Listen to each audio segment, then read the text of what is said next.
There is a threshold that has been waiting for you, not a golden gate, not a grand arch adorned with marble, a simple doorway, low and narrow, carved into limestone worn by centuries of wind and silence. A doorway that asks you to bow your head before you enter.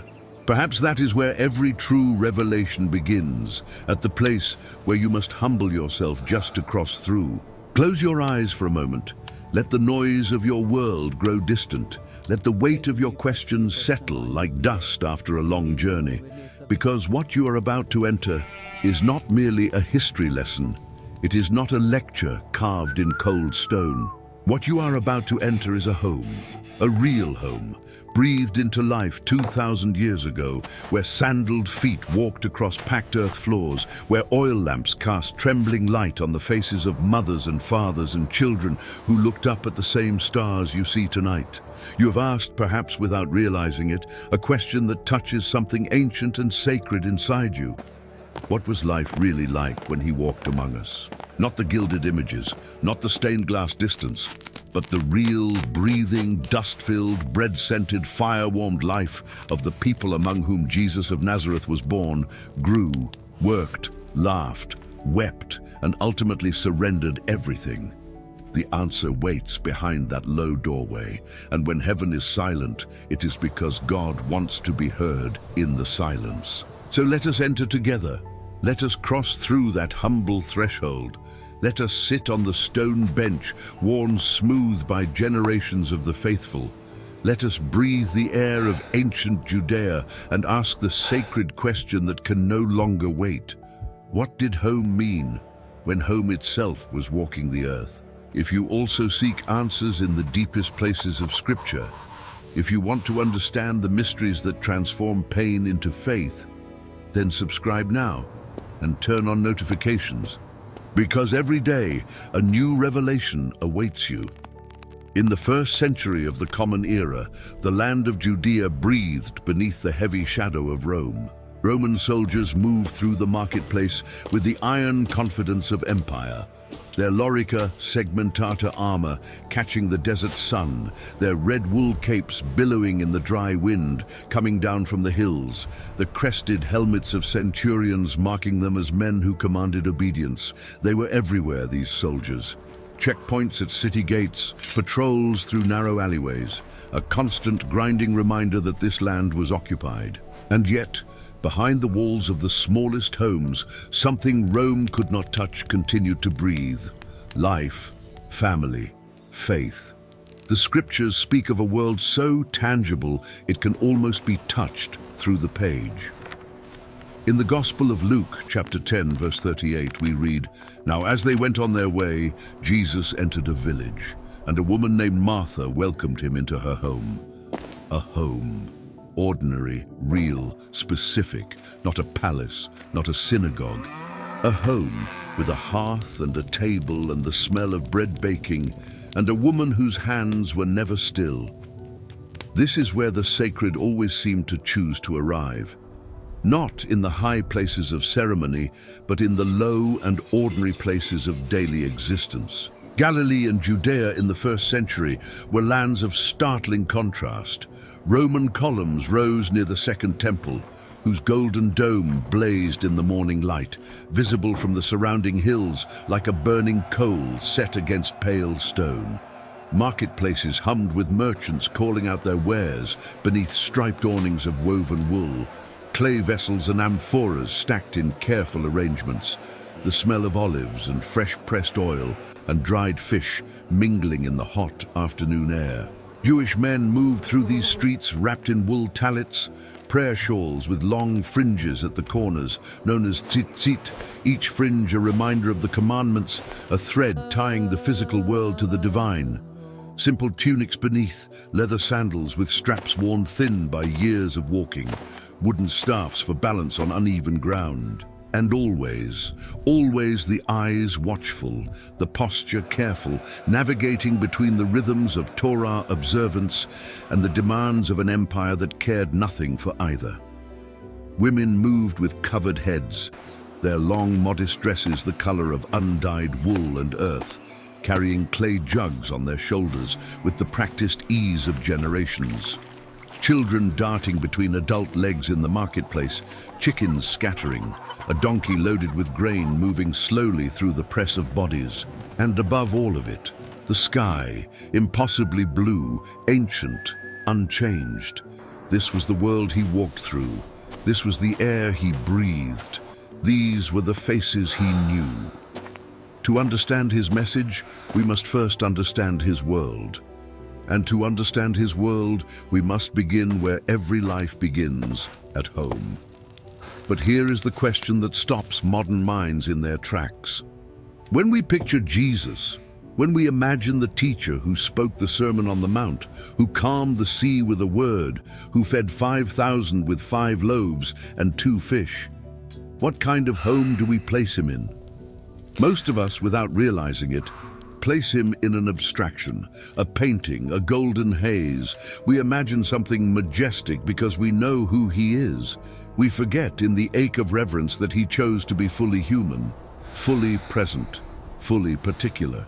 And particularity means specific walls, specific floors, specific neighbors, specific smells. The mystery runs deeper than we first suspect. Because what archaeology has uncovered in the ancient towns of Galilee, in the ruins beneath towns like Capernaum, Nazareth, and Magdala, tells a story so humble, so stripped of pretense, that it arrests the breath. The typical home of a first-century Jewish family in Galilee was not large. It was not adorned. It was, by nearly every modern measure, radically simple. Imagine standing in the heat of a Galilean afternoon, the sun white and heavy overhead. Before you stands a structure built entirely of local limestone, rough-cut blocks fitted together without mortar in many places, or held with a simple clay-based mixture. The walls are thick enough to keep the interior cool in summer and trap warmth in winter. There are no windows as we understand them.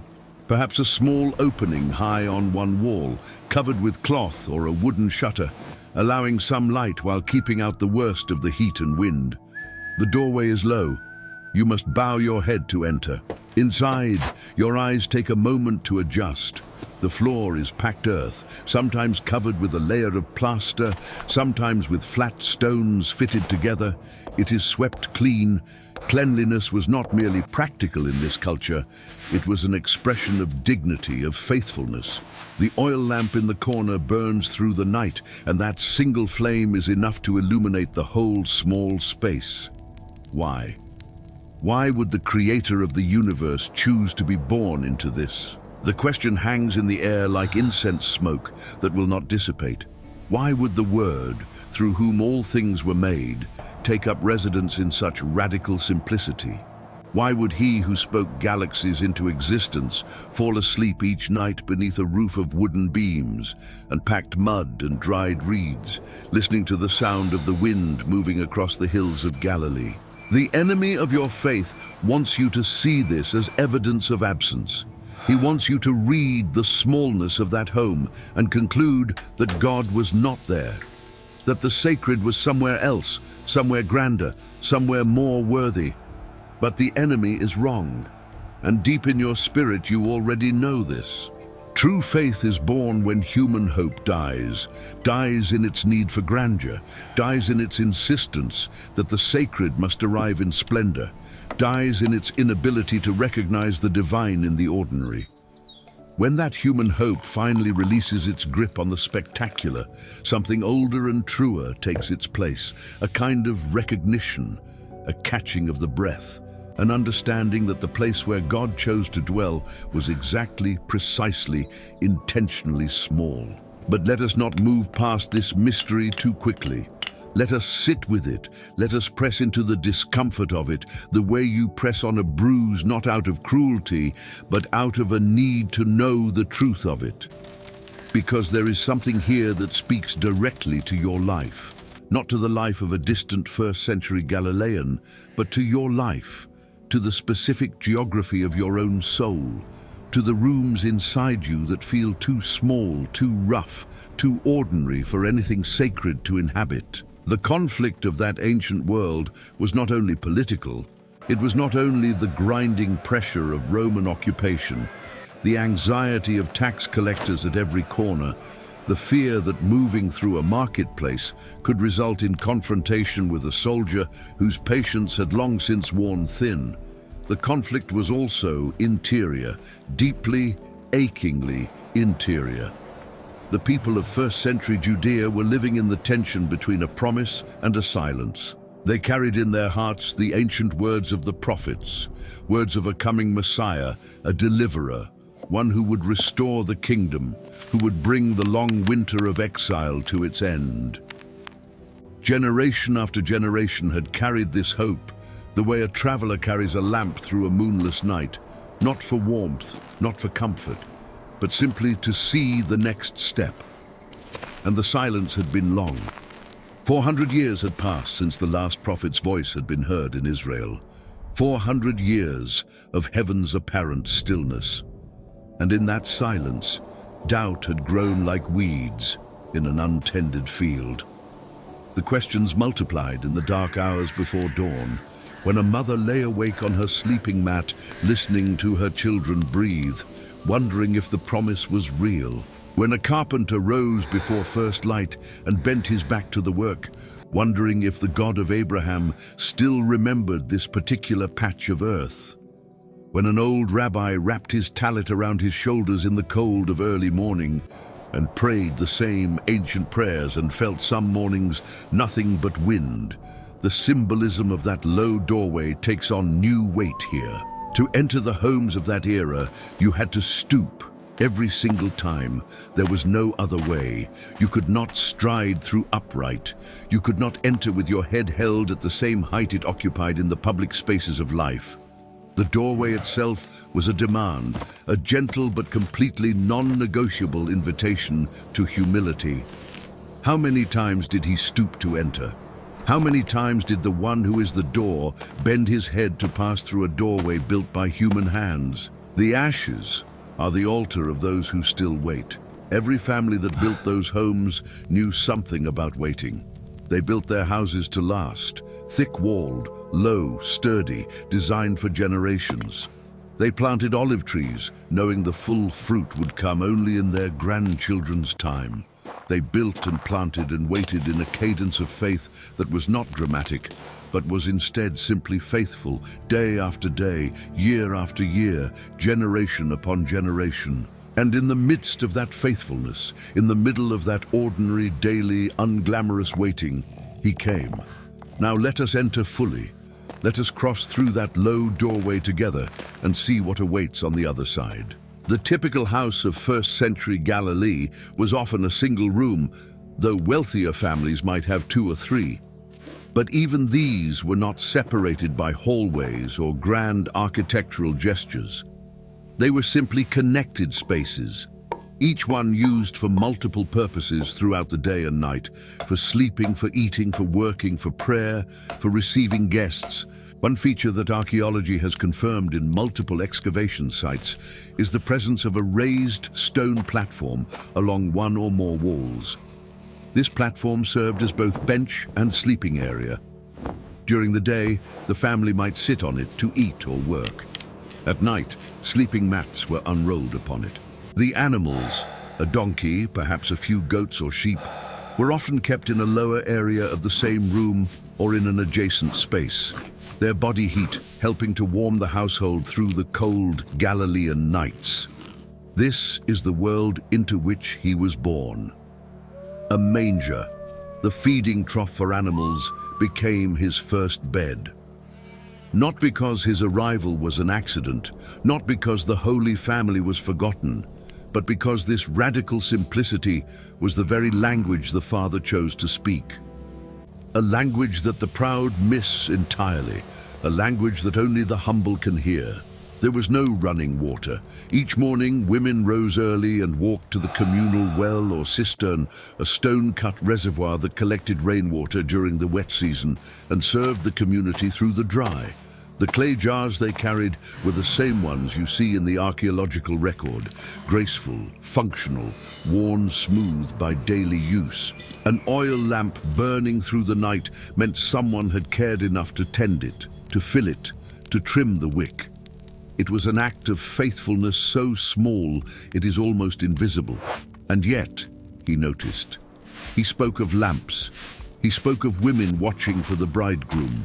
He spoke of the light that must not be hidden under a basket. He was speaking about these lamps, these actual, real clay and olive oil lamps burning in the homes he knew. And then the revelation arrives. Not like lightning, not like thunder, more like the moment when your eyes finally adjust in a dim room and you begin to see the faces that were always there, waiting to be recognized. The revelation is this: every element of that humble home was a sermon. The low doorway, a call to humility. The thick walls, a picture of divine protection that does not depend on grandeur.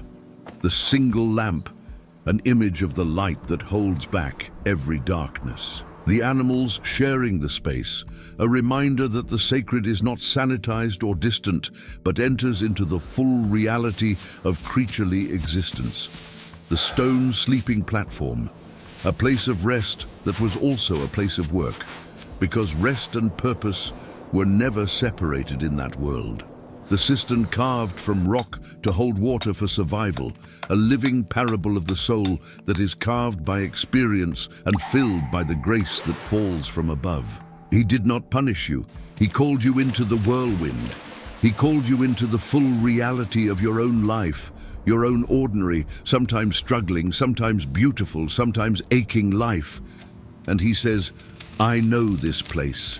I have been here. I have bent my head through doorways just like yours. I have sat on benches just like the one you are sitting on.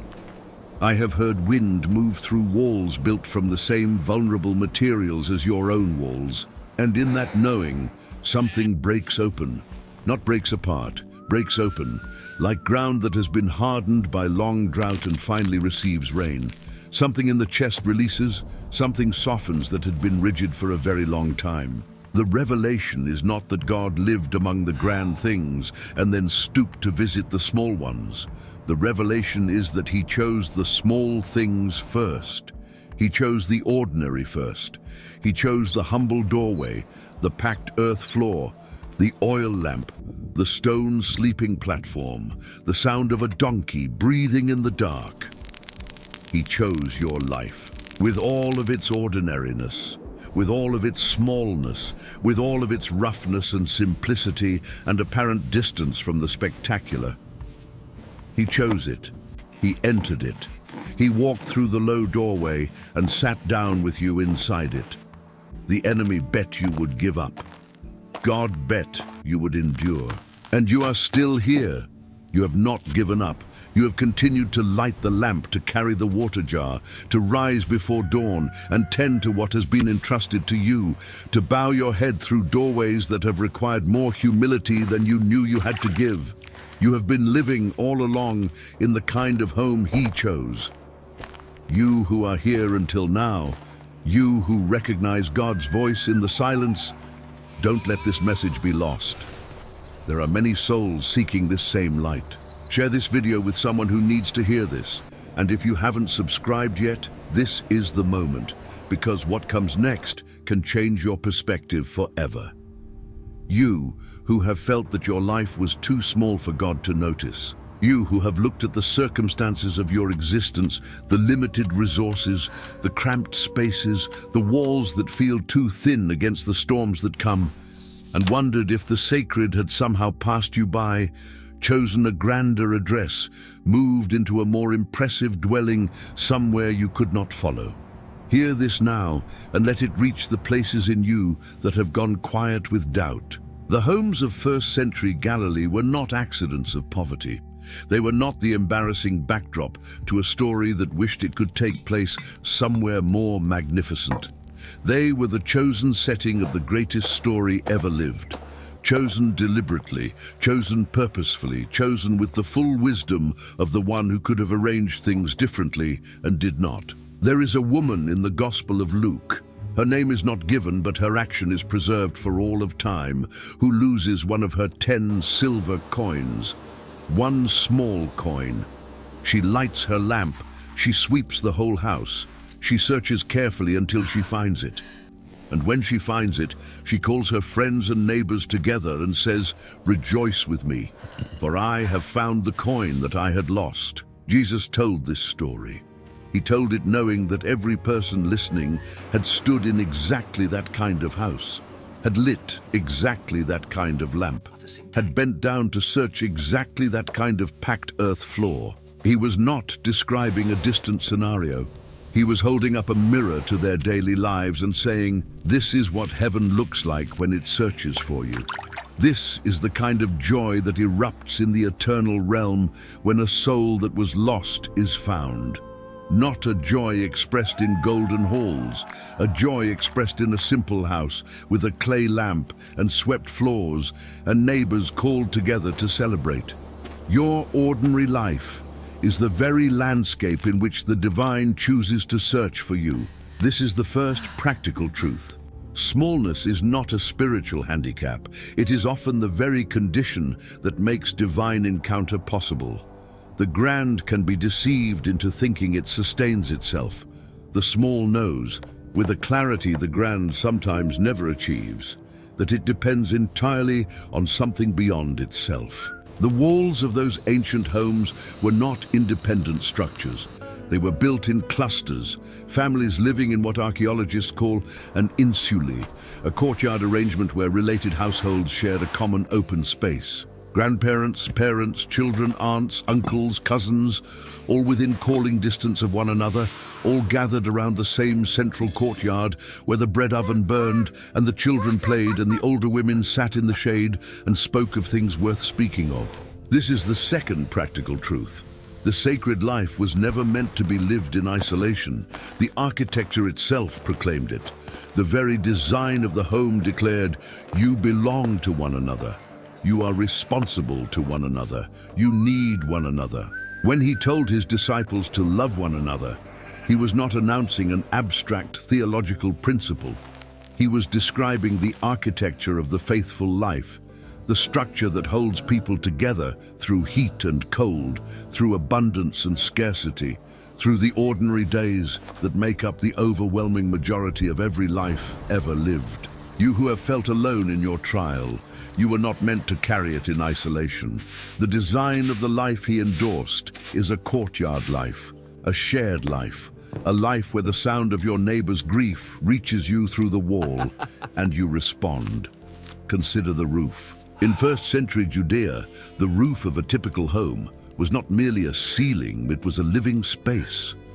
Flat and accessible by an exterior stone staircase, the roof was used for drying grain, for sleeping on warm summer nights beneath the open sky, for prayer in the early morning when the air was still cool and the stars were fading, and a man could stand alone with God in a silence so complete it became itself a kind of speech. We know that Jesus went to high places to pray. The mountains, the hillsides, the lonely places where sky and earth met, and there was nothing between a human voice and the listening heavens. But before he went to those high and wild places, ordinary people throughout Galilee and Judea had already understood that height was a form of prayer, that climbing above the crowded ground level of daily life, even by only the height of one story, was a way of orienting the soul towards something larger than itself. The enemy operates at eye level. He keeps your gaze on the horizontal, on the problems immediately before you, on the walls that feel too close, on the floor that never seems clean no matter how faithfully it is swept. He does not want you to climb the stairs. He does not want you to stand on the roof and lift your eyes to the horizon and remember that the world is larger than your current suffering and that the God who made the horizon has not forgotten your name. When heaven is silent, it is because God wants to be heard in the silence. And silence is easier to find on a rooftop in the dark before dawn than anywhere else in the noise of human living. There is the account, so dramatic, so full of desperate faith that it has never been forgotten, of 4 men who carried their paralyzed friend to a house where Jesus was teaching. The crowd was so dense, so completely immovable, that there was no entrance possible at the door. So they climbed the exterior staircase to the roof. They dug through the packed mud and dried reeds and wooden beams of that ordinary first-century ceiling, and they lowered their friend down through the opening they had made, directly to the feet of the one who could heal him. This actually happened, in an actual house, with actual hands tearing through an actual roof, made of actual materials that we can identify and describe from archaeological evidence gathered across dozens of excavation sites in the Galilee region. The faith that moved that day was not a faith expressed in grand gestures performed in magnificent settings. It was faith expressed with broken fingernails and plaster dust falling into a crowded room, and the sound of exertion, and the smell of sweat, and the silence that fell when a man on a mat descended through a hole in a stranger's ceiling and landed at the feet of Jesus. The application for your life today is not subtle. If you cannot get to the healing you need through the ordinary entrance, if every door seems blocked, if the crowd of circumstance seems impenetrable, if the conventional paths have all been tried and have all led nowhere, then perhaps the invitation is to climb, to find another way, to be willing to tear through the ceiling of your own assumptions about how healing is supposed to arrive, and lower yourself, or the one you love, through an unconventional opening, directly into the presence of the one who heals. He was moved by that faith. The text says he saw their faith, not just the paralyzed man's faith, their faith. The faith of the community that refused to leave their friend behind. Your faith for someone you love may be exactly what is needed. Your willingness to carry them, to climb, to dig, to lower. This is the architecture of intercession, built from the same humble materials as those ancient rooftops. Let us speak now about the mezuzah. On the doorpost of every Jewish home, then as now, a small case was affixed, containing a rolled piece of parchment inscribed with words from Deuteronomy. Hear, O Israel, the Lord our God, the Lord is one. And you shall love the Lord your God with all your heart, and with all your soul, and with all your might. Every time a member of that household passed through the doorway, every time they stooped beneath that low lintel, they touched the mezuzah. A gesture so habitual it became almost unconscious, and yet not unconscious, because the habit was the point. The repeated gesture was the discipline that kept the truth alive in the body, in the muscle memory, in the daily rhythm of a life that could otherwise grow forgetful in the press of ordinary concerns. He grew up touching that mezuzah, in the house in Nazareth where he learned to walk, where he learned to speak, where he watched Joseph shape wood with patient hands and Mary sing the songs of the Psalms in the evening. There was a doorpost, and on that doorpost there was a mezuzah, and every time the boy Jesus passed through that door, his hand reached up and touched it. Think about what that means. The one who is the Word, touching the doorpost that held his own words, written by human hands, preserved in a small clay or wooden case, on a threshold he crossed multiple times every single day of his childhood. This is the kind of detail that can stop your breath if you let it. The pain of human existence and the purpose of divine love are not separated by the distance we imagine. They live in the same house.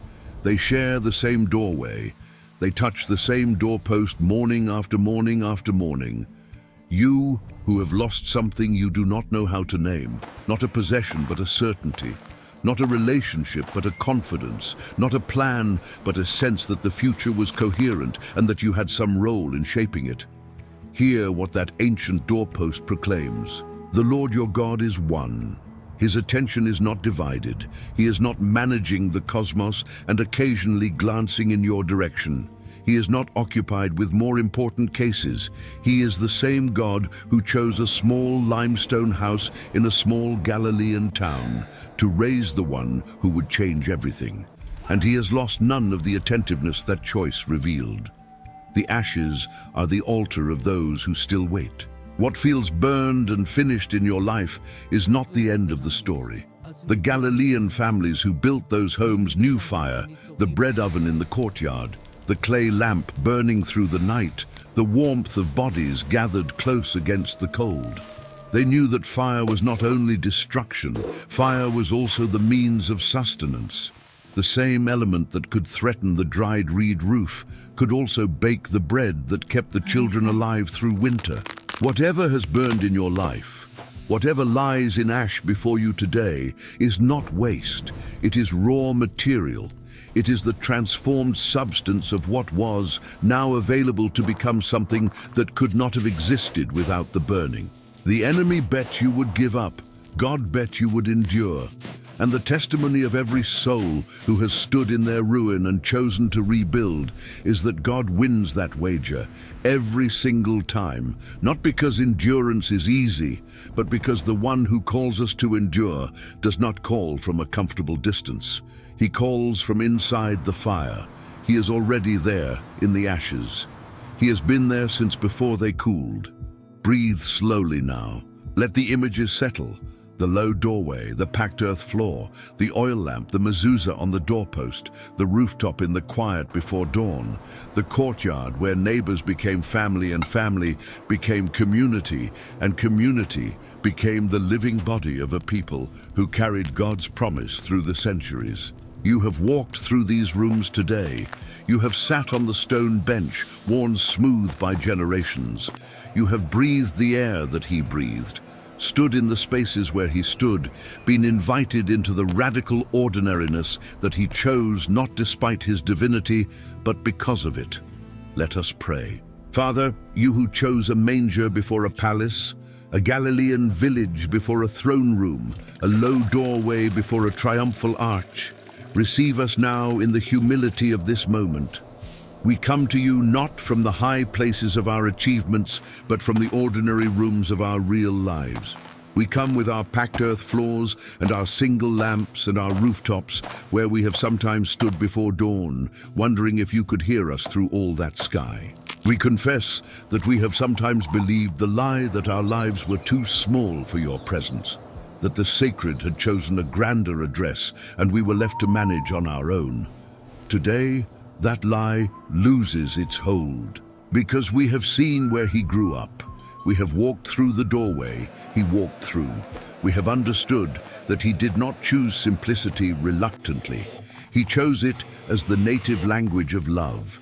And love, we now know, fits perfectly in a single limestone room with a lamp in the corner and a family asleep on the stone platform and the sound of the wind moving over Galilee outside. Touch every low doorway we must pass through. Be in every threshold that requires us to bow our heads. Remind us, each time we stoop, that humility is not defeat. It is the posture that makes encounter possible. True faith is born when human hope dies, and from those ashes, something truer rises. We are here. We are still here. We have not given up.